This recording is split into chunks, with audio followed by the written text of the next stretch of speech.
Olá pessoal, aqui é o professor Bruno Medeiros de História. Fazia um tempo que eu não gravava um vídeo aqui para o canal, mas essa semana uma notícia me motivou a gravar esse vídeo. Na verdade é um tema que eu queria trazer aqui já há um tempo, mas eu vou pegar aqui como gancho a notícia aqui do fechamento das últimas lojas físicas da Livraria Saraiva, tá? Essa semana ela fechou as suas últimas 5 unidades, eram 4 aqui no estado de São Paulo, né? Uma em Jundiaí, uma em Ribeirão Preto e 2 na cidade de São Paulo, e uma última unidade fora de São Paulo que funcionava no Mato Grosso do Sul, né?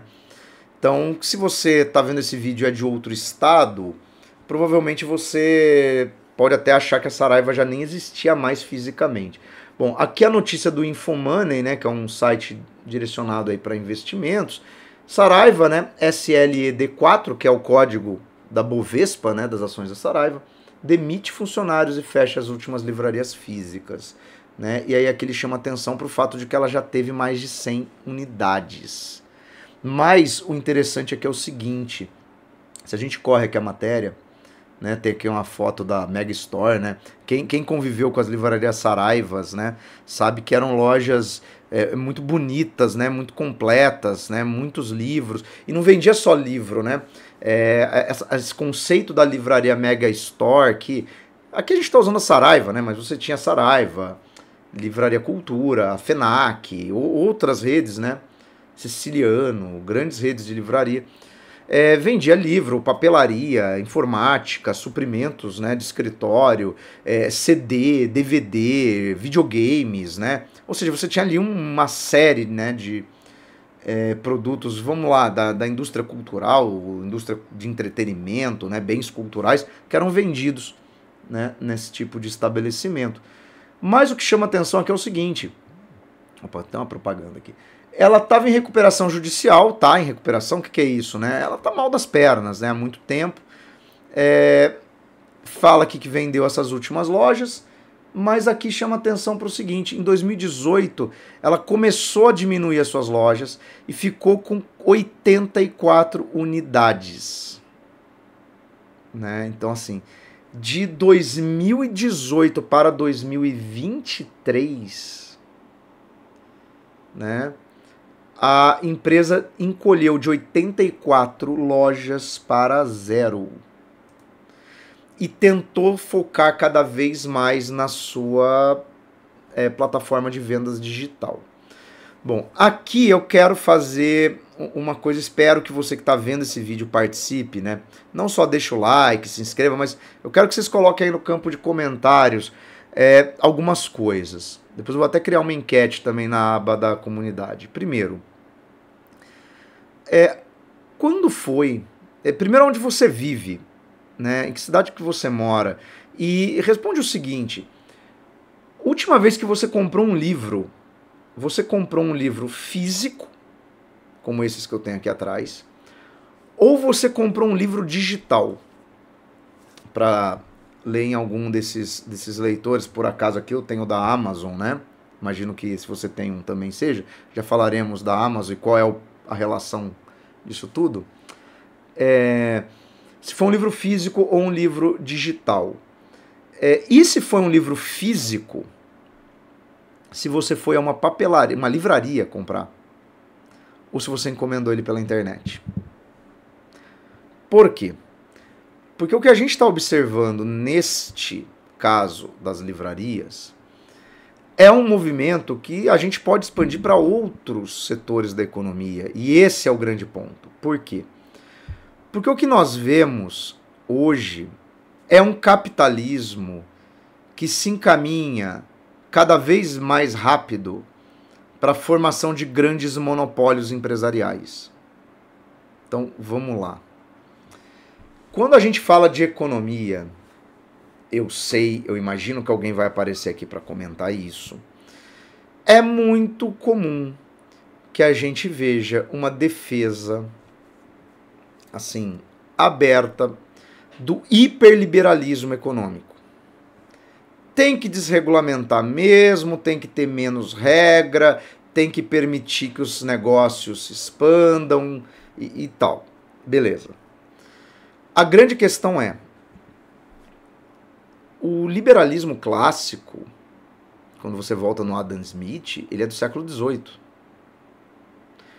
Quando as pessoas citam a escola austríaca, Mises e outros, eles invariavelmente estão falando de um pensamento que começa a ser formulado no século XIX. Tá? Ele vai ter, obviamente, reformulações ao longo do século XX, mas, galera, mesmo quando a gente pega a economia, os fundamentos daquilo, né, que se chama de neoliberalismo, dos anos 80, a gente está falando de conceitos que foram criados em um mundo que tinha uma outra dinâmica de comunicação, de circulação de pessoas, de circulação de capital e de perspectivas de concorrência. Por quê? Porque quando a gente fala e ouve a galera falando do liberalismo em termos teóricos, principalmente aqui em canais do YouTube e tal, a gente está falando de uma coisa que o André Roncalha, né, economista, que tem um canal brilhante aqui no YouTube, chama de Vila do Asterix.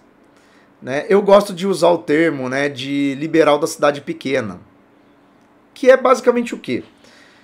Se você vive numa cidade com menos de 100 mil habitantes, muito provavelmente as suas relações econômicas se dão, de fato, em torno de pequenos negócios locais, que concorrem entre si, que vendem produtos e serviços, né, e mão de obra, ou seja, todas as relações econômicas tendem a se dar em um nível, geograficamente falando, muito restrito, e muito provavelmente você não vê a presença de grandes corporações. Então esse é o ponto. Quando eu abro um comércio numa cidade bem pequena, eu estou lidando com um público, com uma clientela, chame como quiser, daquela região. Tende a haver, inclusive, laços de pessoalidade muito forte nessa relação. Então, de fato, dentro desse contexto, eu não vou sofrer a concorrência da grande corporação. Então, eu tendo a ter uma visão do liberalismo como algo que sim, vai me facilitar a vida, claro que vai.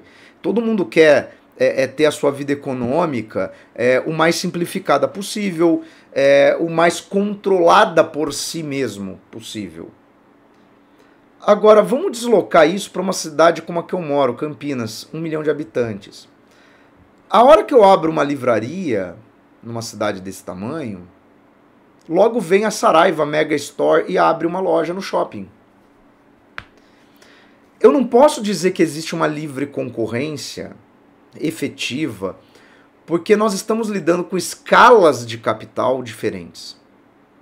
Eu tenho uma livraria, uma loja, do qual eu dependo para viver. Ou seja, aquela única loja, ela tem que ser lucrativa. Ela tem que ser viável por si só. A hora que chega o grande capital, ele tem uma estrutura econômica diversa da minha. Ele pode, por exemplo, se dar ao luxo de investir numa loja que só vai retornar lucro para ele daqui a alguns anos.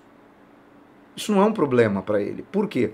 Porque ele tem outros pontos de venda, ele tem outras fontes de renda que suprem a defasagem daquele lugar. Então ele pode concorrer comigo de uma maneira que eu não consigo acompanhar. O dumping, né? Por exemplo. Mas não precisa nem isso. Basta ele tratar com margens de lucro baixíssimas aquele produto. E aí você fala, bom, mas Bruno, mas aí o consumidor tem uma vantagem. Sim, talvez momentaneamente. Por quê?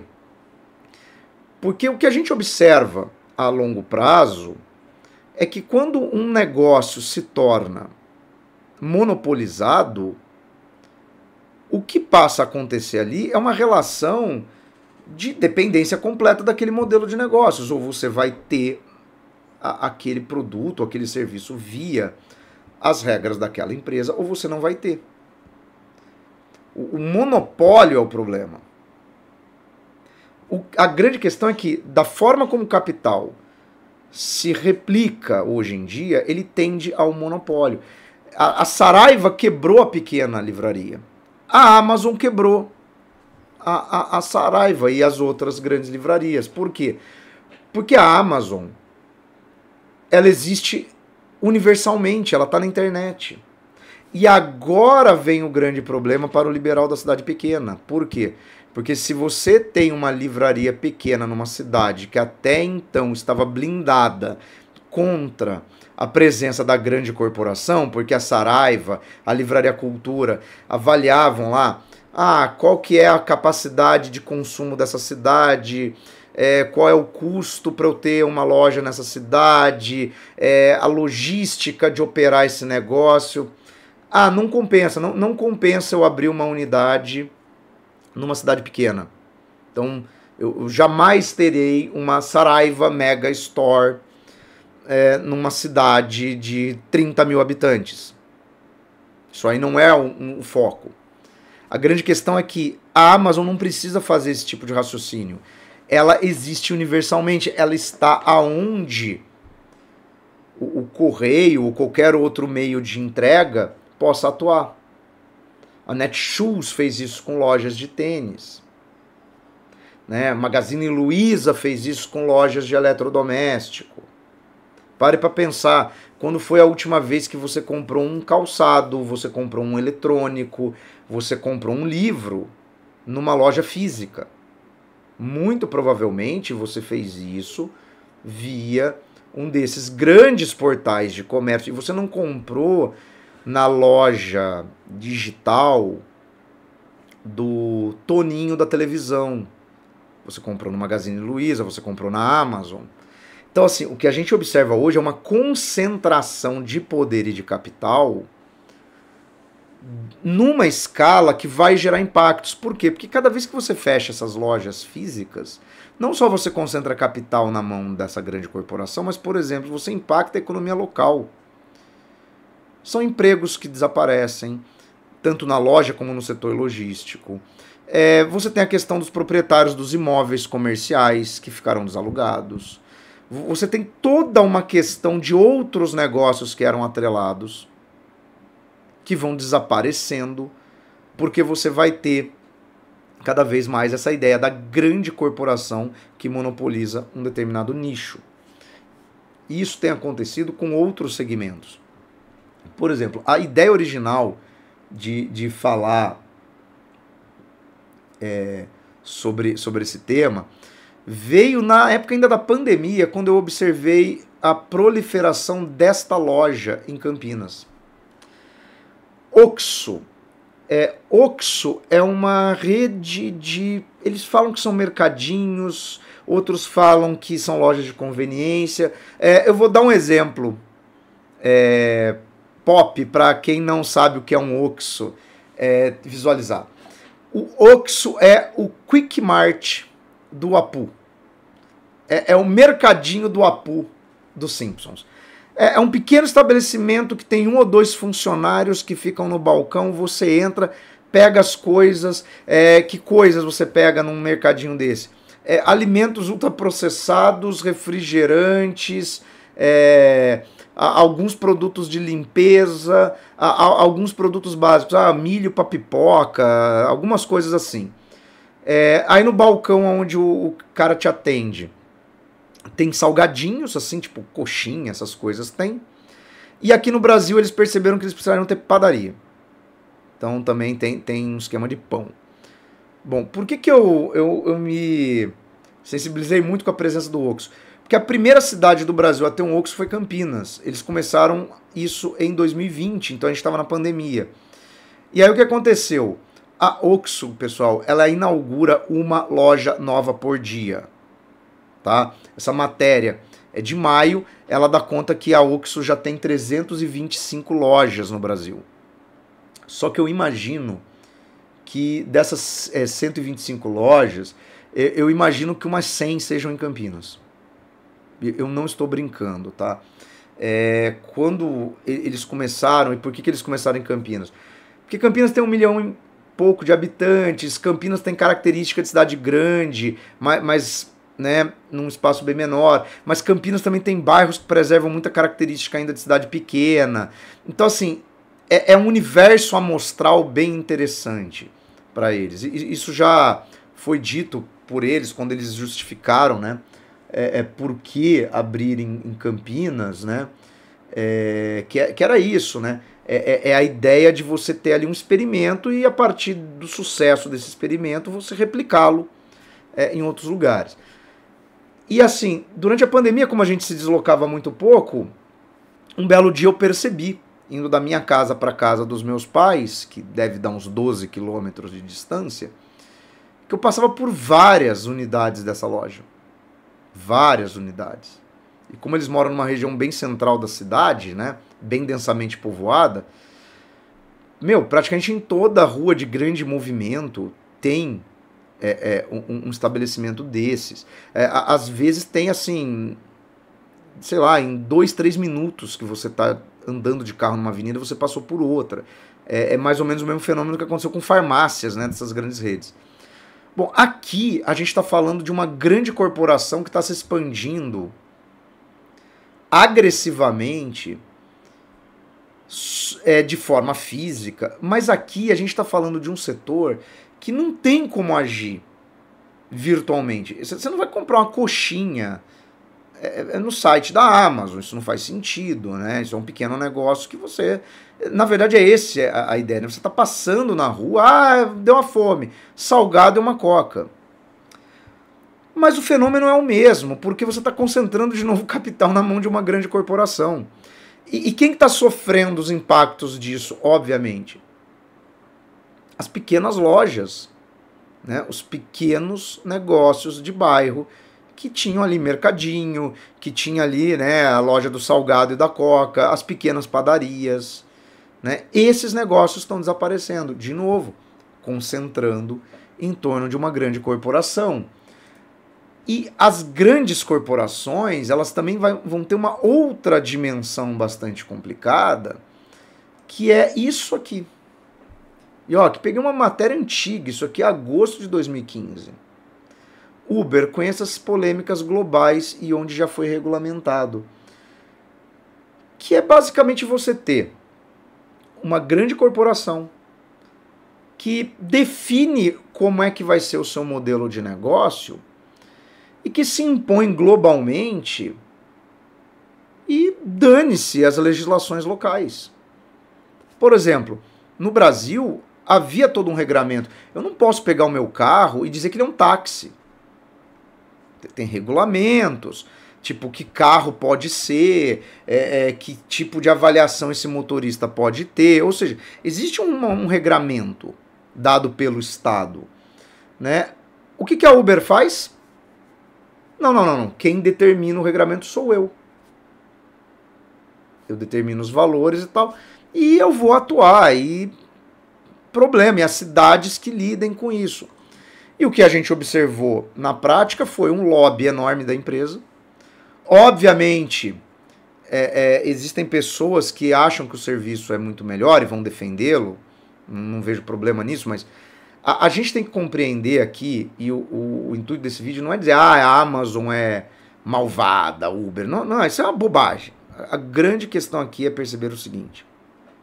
Nós hoje vivemos num contexto de capitalismo em que o grande capital ele monopoliza determinados segmentos. E ao fazer isso, esse tema da livre concorrência, da possibilidade de competir, ele tem que ser também problematizado dentro desses termos. Porque qual é a viabilidade de você investir num negócio, abrir um negócio que vai concorrer num mercado que é dominado por uma Big Tech, que é dominado por um conglomerado de empresas, como a Oxxo, como a Uber, como a Amazon, como o Spotify. O que a gente tem visto é que as pessoas se integram a esse modelo da grande corporação. Ah, então eu vou ganhar dinheiro com o meu podcast dentro do Spotify. Ah, eu vou comprar um carro, eu vou virar Uber. Ah, eu vou abrir eu vou colocar o meu produto ali, eu vou achar algum jeito de ser parceiro do Mercado Livre, do Magazine Luiza. Quer dizer, eu vou engrossar este monopólio e tentar ali de alguma forma pegar uma fatia dele. É isso. Mas quem dita as regras sobre como isso funciona? Não sou eu, é a plataforma. Ou seja, a ideia de liberdade está sendo condicionada às diretrizes de uma empresa. Então, por exemplo, quem é muito crítico da ideia da economia ser regulamentada pelo Estado, também tem que começar a pensar até que ponto essas grandes corporações não estão agindo dentro de um autoritarismo empresarial. E aí a gente tem que questionar aonde está a liberdade econômica ao fazer isso, tá? Então, na verdade, aqui esse vídeo era mais uma reflexão que eu queria deixar, né? Gostaria, inclusive, que as pessoas comentassem aqui o que acharam disso, né? Se concordam, se não concordam, se concordam ou discordam por quê, né? Porque, de fato, é um assunto problemático e que eu vejo que, às vezes, ele é tratado com uma superficialidade de exemplos anedóticos, porque, invariavelmente, as pessoas vêm e falam, não... Aí pega um exemplo de um negócio que funciona. Não, galera, a gente está aqui usando exemplos do que está acontecendo no mundo real. Né? O mundo real é um mundo em que uma grande corporação engole a outra, ou seja, caminha-se a passos largos para uma hipermonopolização, que é quando você tem uma empresa só agindo de forma monopolista sobre vários segmentos da economia. É esse o ponto, é essa a questão. Então, se você gostou dessa reflexão, dá aí seu joia, se inscreve aí no canal. Se você quer comentar, comenta que na medida do possível eu vou respondendo os comentários. Fora isso, pessoal, um abraço e até o próximo.